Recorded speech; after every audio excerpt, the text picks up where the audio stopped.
Hello, hi friend कशा आहात तुम्ही? आय होप सगळे ठीकच असतात. तर माझ्या कुकिंग चॅनलमध्ये तुमचं सर्वांचं मनापासून स्वागत आहे.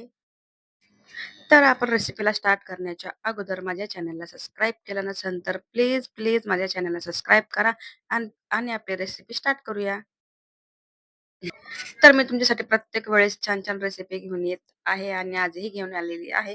तर आज चला आज आपण मस्त अशी एक न्यू रेसिपी बनवूया.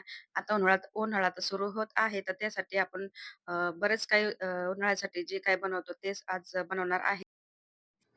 तर इथं घेतलेला आहे 1 वाटी मी रवा. तर आपण आज बनवणार आहे रव्याचे पापड आणि ते कसे बनवणार आहे, तर ते पूर्ण मी तुम्हाला जे व्हिडिओ आहे पण तुमच्याशी शेअर करणार आहे. तर हा व्हिडिओ स्किप न करता असाच व्हिडिओ कंटिन्यू पुढे पाहत राहा. आणि तुम्ही तर पाहिलं असेल, की 1 वाटी मी रवा घेतलेला आहे आणि तुम्ही तुमच्या पद्धतीनुसार छोटा किंवा मोठा घेऊ शकता. रव्यामध्ये 2 क्वालिटी असते. एक बारीक रवा, एक मोठा रवा. तर मी इथं घेतलेला आहे बारीक रवा. तर मी जी 1 वाटी घेतली होती त्याच वाटीने आपल्याला 4 गुणा म्हणजे 4 दुपटीने त्याचे पाणी घ्यायचं आहे.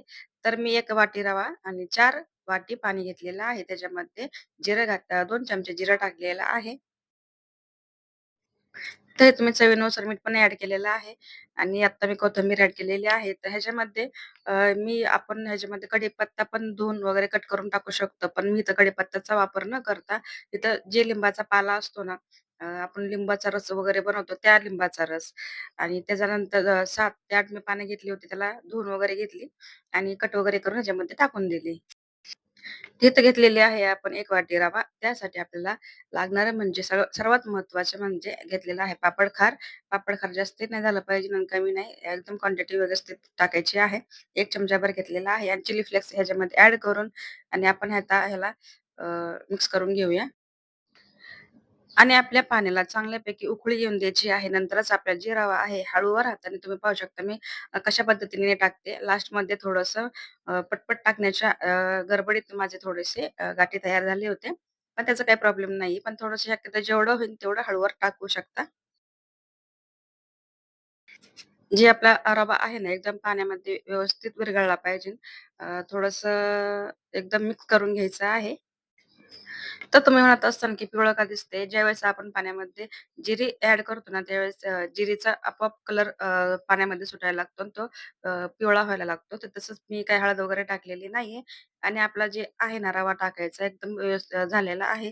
तर आता ज्या गाठी वगैरे जेवढ्या होतील मी तेवढ्या फोडून घेणार आहे. तर शक्यतो आता काय जे गाठी आहे ते फुटणार नाहीये आणि जेवढं होईल तेवढं तो आपण प्रयत्न करू शकतो. पण एक सगळं मिक्स करून घेणार आहे. त्याचा काही प्रॉब्लेम नाही आपल्याला. पापड जर सुकले तर ते व्यवस्थित होतात.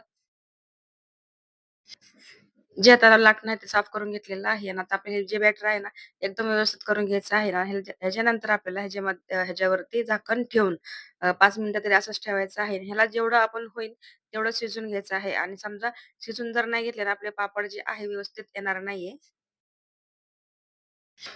जे मी लिंबूची पानं घेतली होती ना, त्याचा इतका फ्लेवर छान येत होता आणि खरंच तुम्ही ही रेसिपी आहे ना ट्राय करून पहा. कारण प्रत्येक वेळेस आपण उन्हाळ्यात काही ना काही बनवत असतो. पण ही पण रेसिपी तुम्ही जी आहे ना म्हणजे ट्राय करून पहा.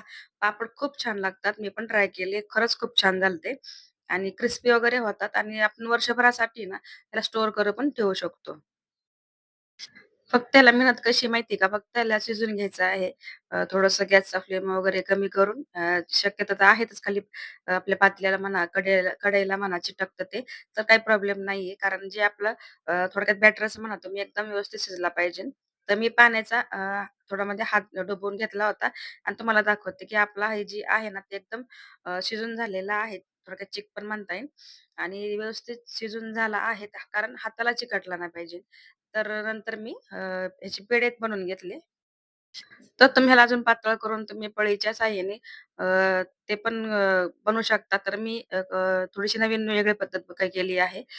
थोडेसे पेढे बनवून घेतले. थोडासा म्हणजे प्लास्टिकच्या कागदावरती थोडंसं तेल लावून त्याच्यानंतर अ, म्हणजे एका प्लेटने म्हणा किंवा पोलपाटाच्या साहाय्याने तुम्ही म्हणता ना, तर त्या प्रकारे सुद्धा पण तुम्ही ह्याला राउंड शेपमध्ये देऊ शकता. तर तुम्ही पाहू शकता ह्याचा कलर वगैरे आणि जे आपण काही साहित्य टाकलं होतं ते पण खूप छान दिसतं. चिली फ्लेक्स झालं, जिरा झालं, परत कोथिंबीर झालं, लिंबूचा पाला झाला. खूप छान वाटतो.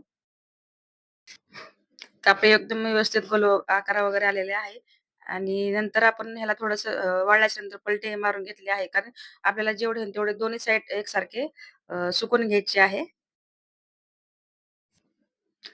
तर तुम्ही पाहू शकता ही जी आपली आहे ना, एकदम मी तळून तयार केलेले आहे आणि हे आपले चांगल्यापैकी वाळलेले पण आहे आणि एकदम क्रिस्पी वगैरे झालेले आहेत. हा व्हिडिओ तुम्हाला कसा वाटला नक्की मला कमेंटमध्ये सांगा. व्हिडिओ आवडल्यास माझ्या चॅनलला सबस्क्राईब करायला विसरू नका. बाय.